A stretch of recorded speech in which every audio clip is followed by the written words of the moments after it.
Hello வணக்கம். உங்கள் புனியம்மா. இன்றைக்கி பாருங்கள், மேரக்காய் வச்சுங்க, கத்திரிக்காய் 2 போட்டு கடைஞ்சி இட்லிக்கு சூப்பராக இருக்குது. நீங்களும் அப்படி பண்ணி பாருங்கள். கத்திரிக்காய் ஒரு 3 கத்திரிக்காய் அரிஞ்சு போட்டுக்க, மேரக்காய் வருங்க அப்படின்னால பொடி பொடியாக அரிஞ்சிட்டு 2 உள்ளே போட்டுங்க. அப்புறம் தக்காளி பழம் 2, சின்னதாக இருந்தால் 2ங்க, பெருசாக இருந்தால் 1 போட்டுக்குங்க. நான் சின்னதாக இருக்கிறனால 2 3 போட்டேன். அப்புறம் இப்போ சின்ன வெங்காயம் ஒரு 5 6, பூண்டு ஒரு 4 பூண்டுங்க, பச்சை மிளகா 2 போட்டு உள்ளே போட்டுருங்க. அதையும் அதுக்குள்ளேயே போட்டு அப்புறம் இந்த கொத்தமல்லி இருக்குது பாருங்க, அது நல்லா 1 2 இந்த இடிகளில் போட்டு இடிச்சிட்டுனுங்க. அப்புறம் சீரகம் 5 6, உப்பு போட்டுங்க. தண்ணி அதுக்கு வேகிற அளவுக்கு கொஞ்சமாக 1/2 டம்ளர் ஊற்றி கிளறி விட்டு மூடி விசில் போட்டுருங்க. ஒரு 3 விசில் வந்துருச்சுன்னு வைங்க, சூப்பராக இருக்குது. நீங்களும் பண்ணி இட்லிக்கு தான் இன்றைக்கி பண்ணியிருக்கிறேன்.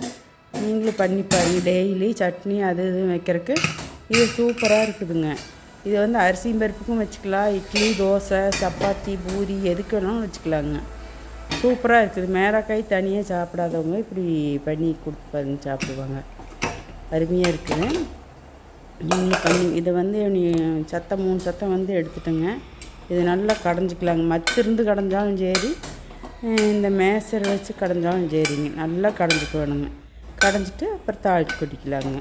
ஆறுன்னு விட்டு காய்ச்சி ஆற வச்ச பால் ஊற்றினாலும் சூப்பராக இருக்குது. நான் ஊற்றலிங்க, நீங்கள் ஊற்றி குழந்தைகள்லாம் சாப்பிட்ற மாதிரி இருந்தால் காய்ச்சி ஆற வச்ச பால் கொஞ்சம் உள்ளே ஊற்றிட்டா இட்லி வேணும். 2 1 சாப்பிட்றீங்க, 2 3 சாப்பிடுவாங்க. பாருங்கள் எவ்வளோ டேஸ்ட்டாக இருக்குங்கிறீங்க. இதை தாளித்து கொட்டிட்டு அப்புறம் இட்லி ஊற்றி எடுத்து சாப்பிட வேண்டியதானுங்க. அரிசியும் பருப்புக்கு பண்ணி பாருங்கள், அவ்வளோ டேஸ்ட்டாக இருக்கும்.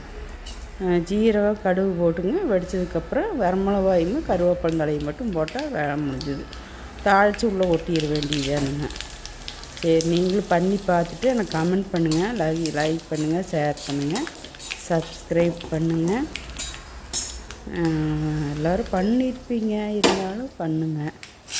சூப்பராக இருக்குது. இந்த வெயிலுக்கு இந்த மேரக்காய்க்குன்னு இந்த கத்திரிக்காயும் போட்டு தக்காளி போட்டு பச்சை மிளகாய் வெங்காயம் பூண்டெல்லாம் போட்டுங்க, பச்சையாகவே வேக வச்சு இப்படி தாளித்து ஊற்றி சாப்பிட்டு பாருங்களேன், அருமையாக இருக்கும்.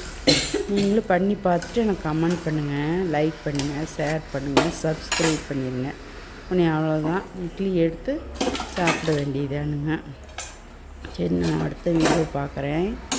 நீங்கள் பண்ணி பார்த்துட்டு எனக்கு கமெண்ட் பண்ணுங்கள். பாய்ங்க. இட்லி சூப்பர் பஞ்சாட் இருக்குதுங்க. அப்புறம் நீ குழம்பு கொஞ்சம் ஊற்றி பாருங்க, டேஸ்ட்டோ அள்ளுது. சும்மா சாப்பிட 1 2 இட்லி சாப்பிட்லான் இருக்குங்க.